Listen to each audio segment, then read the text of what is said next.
Welcome to Module 12. I've bought over 150 land notes. I've seen what works and what doesn't. I've seen deals structured brilliantly, and I've seen deals that cost sellers tens of thousands of dollars because of simple, avoidable mistakes. In this module, I'm going to show you the three most common and most costly mistakes that land investors make with seller financing.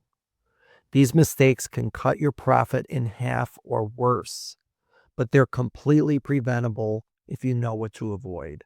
Let's jump in. The first mistake is offering no interest financing.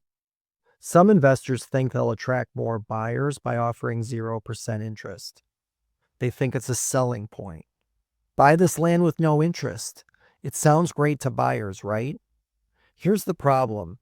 The IRS considers no interest loans to be gifts, not legitimate business transactions. You're supposed to charge at least the applicable federal rate, which is the minimum interest rate the IRS requires for private loans. But the bigger problem is what happens when you try to sell the note. A no-interest note is worth about 50% of its face value, maybe less. Why? Because the note buyer isn't receiving any interest income. The only way they make money is through the discount they pay you. So they have to discount heavily to make the investment worthwhile. Let me give you an example. You sell a property for $100,000. The buyer puts down $20,000. You finance $80,000 at 0% interest. If you try to sell that note, you might get $40,000 for it, maybe $45,000 if you're lucky. Compare that to the same loan with 9% interest. That note sells for $64,000 to $70,000. You just left $20,000 to $30,000 on the table by not charging interest. Multiply that across multiple deals, and you're leaving hundreds of thousands of dollars in lost revenue. And here's the thing. Charging interest doesn't make your deal harder to sell. Buyers expect to pay interest. It's normal. It's standard. You're not driving anyone away by charging appropriate interest rates. Plus, your servicer handles all the year-end interest statements for the borrower. You don't have to do anything extra. The borrower gets their 1098 form showing how much interest they paid. They deduct it on their taxes, and everyone wins. You're running a business. Maximize your profit by charging interest. The second mistake is inflating the sale price with what some people call prepaid interest or baked-in interest. Here's the thinking. If I increase the sale price by 30%, I can charge a lower interest rate and still make the same money. The problem is note buyers look at ITV, investment to value. They're analyzing what percentage of the property's retail value they're paying. Here's an example. A note buyer typically pays around 65% of the retail value of the property when buying a note. Let's say your property is worth $100,000 retail. If you sell it for $100,000 with seller financing, the note buyer might pay $65,000 for an $80,000 note after a $20,000 down payment. But if you inflate the price to $150,000 to bake in interest, you've just destroyed the deal. The property is still only worth $100,000. The note buyer isn't going to pay 65% of your inflated price. They're going to pay 65% of the actual retail value. So instead of getting $65,000 for the note, you're getting maybe $30,000 or $35,000. You just lost more than 50% of the note value by inflating the price. Note buyers aren't stupid. They know what properties are worth. They do their own valuations. Trying to game the system by inflating prices just hurts you. I recommend to price your property at fair market value. Structure the loan with appropriate interest rates and terms.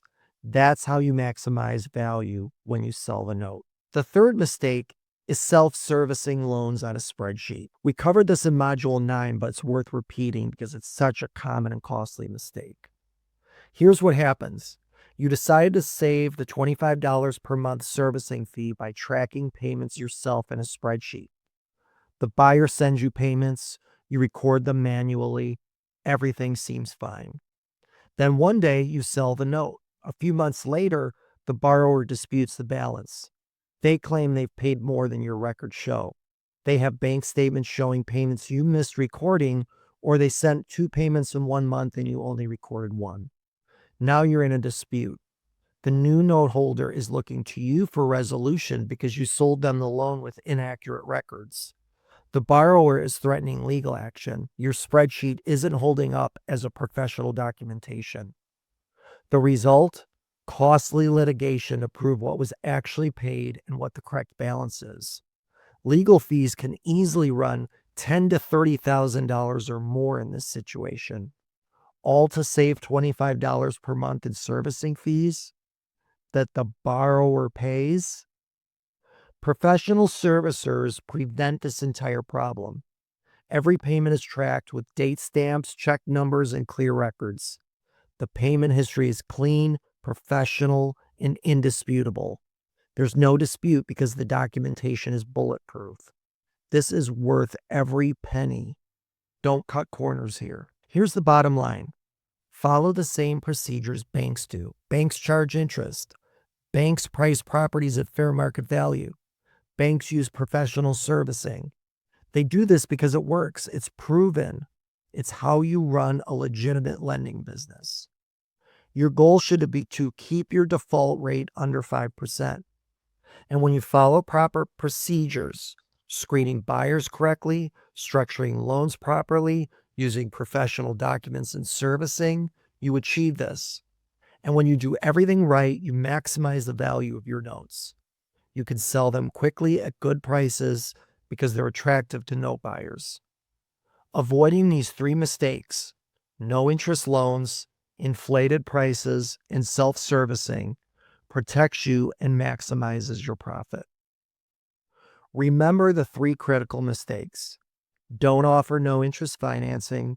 It cuts your note value in half. Don't inflate your sale price. It destroys your note value when you sell.